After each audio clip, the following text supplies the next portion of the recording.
Molitva svetom Marku evanđelistu. Sveti Marko, evanđelist i mučenik, rodio se oko 10. godine u Jeruzalemu, a bio je blizak rodbinski povezan s Barnabom, te je pratio apostole Petra i Pavla na njihovim misijskim putovanjima. Posebno je povezan sa svetim Petrom, čije je propovjedi kasnije pretočio u evanđelje koje nosi njegovo ime. To je evanđelje najkraće i vjerojatno najstarije među četvoricom evanđelista, a odlikuje se jednostavnim i neposrednim stilom. Sveti Marko je osnovao kršćansku zajednicu u Aleksandriji, gdje je bio i prvi biskup, te je ondje podnio mučeničku smrt oko 68. godine.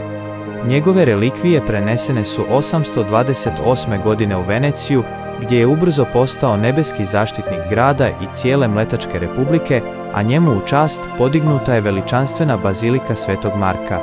Sveti Marko zaštitnik je odvjetnika, pravnika, javnih bilježnika, zarobljenika, zatvorenika, staklara, vitražista, lavova, Egipta, te mnogih biskupija, župa i naselja diljem svijeta i hrvatskih krajeva. Molitva. O slavni Sveti Marko, milošću Božjom postao si veliki evanđelist propovijedajući Kristovu radosnu vijest. Pomozi nam da ga dobro poznajemo kako bismo vjerno živjeli svoj život kao Kristovi sljedbenici.